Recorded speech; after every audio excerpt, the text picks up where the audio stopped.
اگر تم تقوی اختیار کرو اور اللہ تعالیٰ جل شانہ پر توکل اور بھروسہ کرو تو تمہیں وہ وہاں سے رزق دے گا جہاں سے تمہیں گمان بھی نہیں ہوگا۔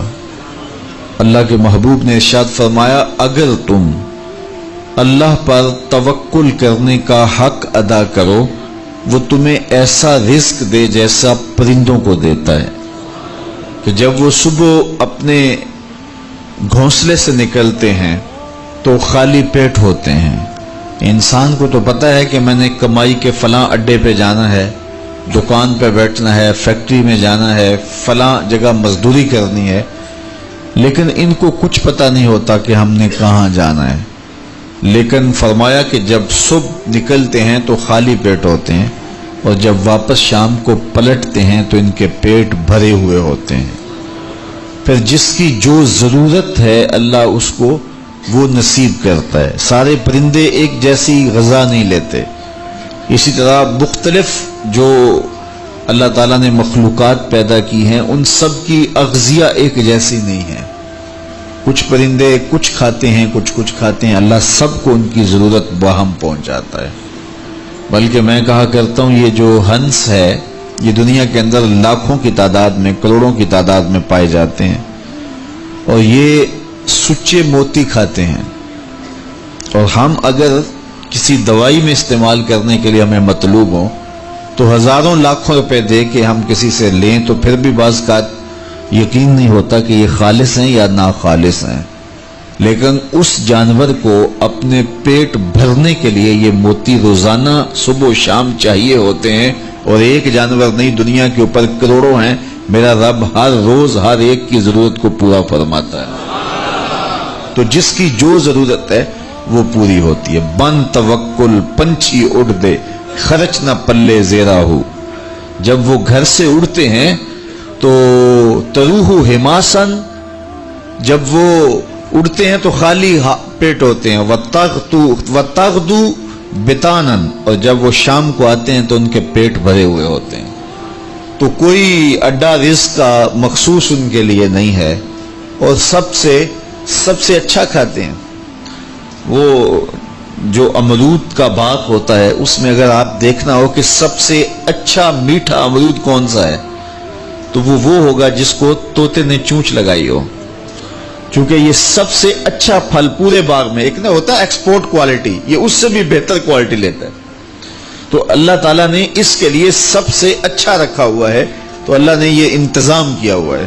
تو فرمایا میرے حضور نے اگر تم اللہ پر توکل کرنے کا جو حق ہے اس کو ادا کر دو تو وہ تمہیں بھی ایسے ہی رزق عطا کرے جیسے پرندوں کو رزق عطا کرتا ہے، اگر توکل تمہیں نصیب ہو جائے۔ حضرت رابعہ بصریہ کہ ہاں مہمان آئے تو انہوں نے خادمہ نے کہا حضرت مہمان آئے ہیں تو ان کے لیے کیا کیا جائے، کہا انہیں کھانا کھلاؤ، تو کہا کہ حضرت صرف ایک روٹی پڑی ہوئی ہے، تو مہمان 4-5 ہے، کم از کم 8-10 روٹیاں چاہیے، تو فرمایا اچھا اس روٹی کو اللہ کی راہ میں خیرات کر دو، تو خیرات کر دیا گیا۔ تھوڑی دیر کے بعد دروازے پہ دستک ہوئی، من الباب، دروازے پہ کون ہے؟ کہا فلاں کا فرستادہ غلام ہوں، میرے آقا نے آپ کے لیے کھانا بھیجا ہے۔ خادمہ نے کھانا وصول کیا اور کپڑا اٹھایا، گنا تو 4 روٹیاں تھیں، تو خادم سے کہا جلدی جلدی اس کو واپس کر دو، اس کے آقا نے کسی اور گھر بھیجا ہوگا، یہ غلطی سے ہمارے گھر آ گیا۔ کھانا واپس کر دیا۔ پھر دروازے پہ دستک ہوئی، پوچھا من دق الباب، دروازہ کس نے کھٹکھٹایا؟ کہا فلاں کا فرستادہ غلام ہوں۔ خادمہ نے کھانا وصول کیا، حضرت رابعہ نے کپڑا اٹھایا تو گنا تو 6 روٹیاں تھیں، کہا اس کے آقا نے کسی اور ہاں بھیجا ہوگا، یہ غلطی سے ہمارے گھر آ گیا۔ کھانا واپس کر دیا۔ پھر دروازے پہ دستک ہوئی تو پوچھا دروازے پہ کون ہے؟ کہا فلاں آقا کا بھیجا ہوا غلام ہوں، اور انہوں نے کہا یہ کھانا حضرت رابعہ کو دے کے آنا ہے۔ تو خادمہ نے وصول کیا، حضرت رابعہ نے کپڑا اٹھایا، گنا تو 10 روٹیاں تھیں، کہا ہاں یہ کھانا ہمارا، اس کو رکھ لو اور مہمانوں کو کھلا دو۔ کہا حضرت پہلے 2 بھی تو آپ کا ہی نام لیتے تھے اور اسی دہلیز پہ آئے تھے۔ کہا میرے رب کا وعدہ ہے جو 1 دیتا ہے میں اس کو 10 دیتا ہوں، تو پہلے 4 روٹیاں تھی، پھر 6 روٹیاں تھی. میں نے کہا مالک 10 دے گا تو تیری بندی وصول کرے گی. تو اگر اس پہ توکل قائم ہو جائے، اس پہ بھروسہ قائم ہو جائے، تو پھر یرزقہ من حیث لا یحتسب، وہ وہاں سے دیتا ہے جہاں سے بندے کو گمان بھی نہیں ہوتا. تو توکل اللہ پر قائم کیجئے گا. کاروبار ضرور کیجئے گا. توکل یہ ہے کہ آپ وہ کام ضرور کریں، لیکن کہیں کہ یہ میرے کام کا نتیجہ نہیں مجھے مل رہا، یہ میرے اللہ کا فضل مجھے مل رہا ہے. تو پھر دیکھنا کہ اللہ تعالیٰ کیسے راستے کھولتا ہے.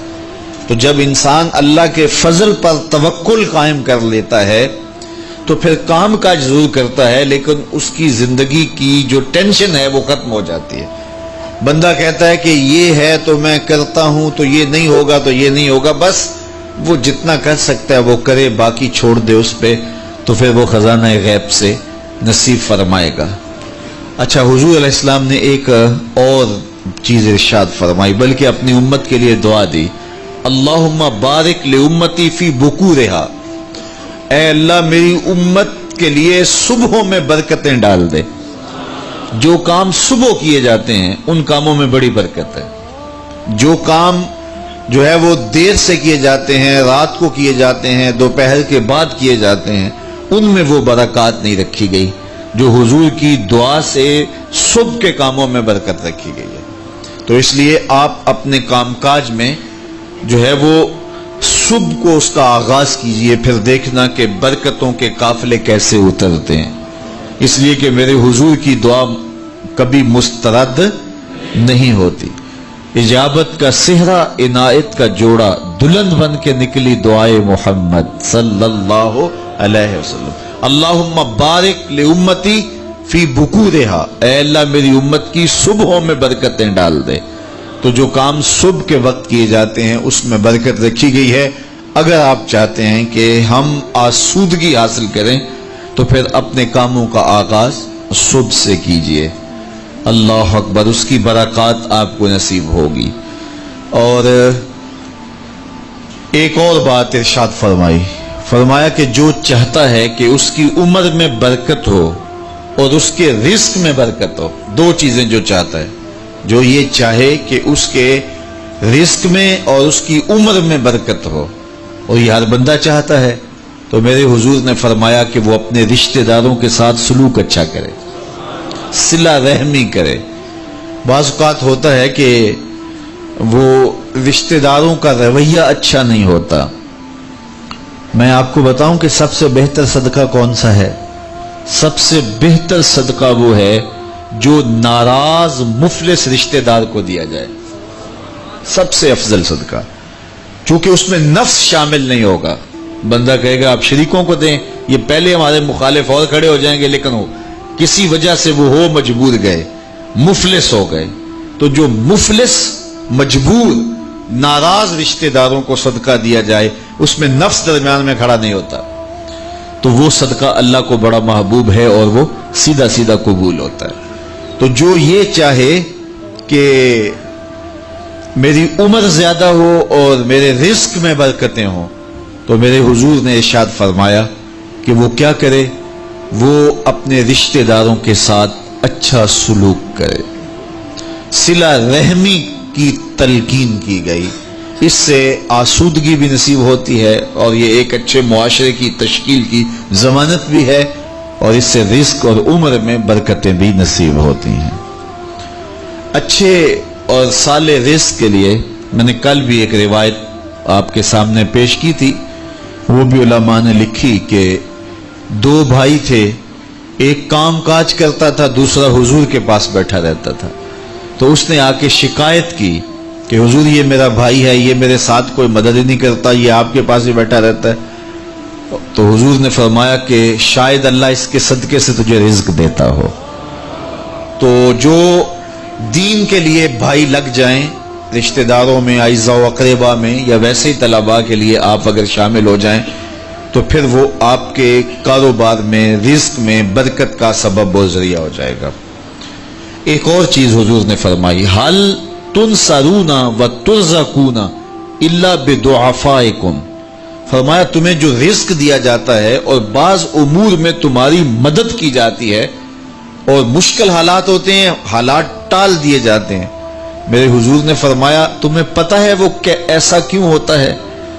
حل تنصرون و ترزقون، تمہیں جو رزق بھی دیا جاتا ہے، بعض اوقات ایسا ہوتا ہے ایک بندہ بڑی محنت کرتا ہے نتائج نہیں ملتے، ایک بندے کی تھوڑی محنت ہوتی ہے لیکن دروازے کھلتے چلے جاتے ہیں، مشکل میں پھنس جاتا ہے، کوئی ایسا سبب لگ جاتا ہے کہ راستے کھل جاتے ہیں، تو بندہ کہتا ہے کہ پتہ نہیں یہ کیا ہوا، تو حضور نے فرمایا کیا جانتے ہو حل تنصرون و ترزقون، تمہاری یہ جو مدد ہوئی اور تمہیں جو رزق کی کشادگی عطا کر دی گئی یہ کیوں ہوئی ہے پتہ ہے؟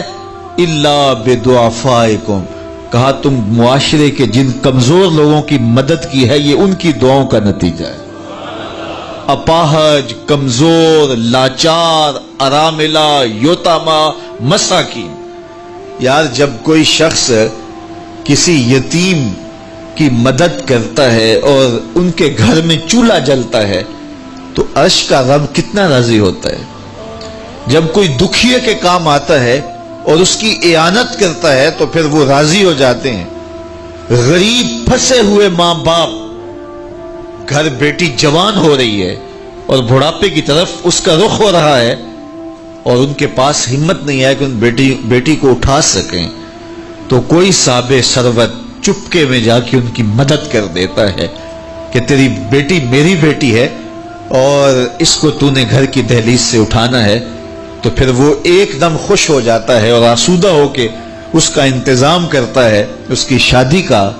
تو کوئی جانتا ہے کہ اس بوڑھے ماں باپ کے دل سے کتنی دعائیں نکلتی ہیں اور اس جو ہے وہ بیٹی کے دل سے کتنی تمنائیں اور کتنی جو ہے وہ نیک جذبات ان اشخاص کے لیے ہوتے ہیں جو ان کی مدد کے لیے کھڑے ہوئے۔ تو کوئی اس کا وزن ہے؟ کوئی وزن نہیں کر سکتا کہ اللہ تعالیٰ اس کی برکت کتنی عطا کرتا ہے۔ تو میرے حضور نے ارشاد فرمایا تمہیں جو رزق دیا جاتا ہے، مصائب سے تمہیں بچا لیا جاتا ہے، آتی آتی تکلیف ٹل جاتی ہے، تمہاری نصرت دشمن کے مقابلے میں ہوتی ہے، حاسدین کے مقابلے میں تم کھڑے ہو جاتے ہو، فرمایا تمہیں پتہ ہے یہ تمہیں کیوں ایسا ہوتا ہے؟ فرمایا الا بدعفائکم، جو تمہارے معاشرے کے کمزور لوگ ہیں جن کی تم نے مدد کی، فرمایا یہ ان کی دعاؤں کا نتیجہ ہوتا ہے، ان کے اٹھے ہوئے ہاتھ اللہ کبھی خالی نہیں موڑتا ہے۔ اس لیے لاچار لوگوں کی، دکھی لوگوں کی، بے بس اور بے آسرا لوگوں کی مدد کے لیے کھڑے ہو جایا کرو۔ وہ کسی نے کہا تھا کہ بڑوں کی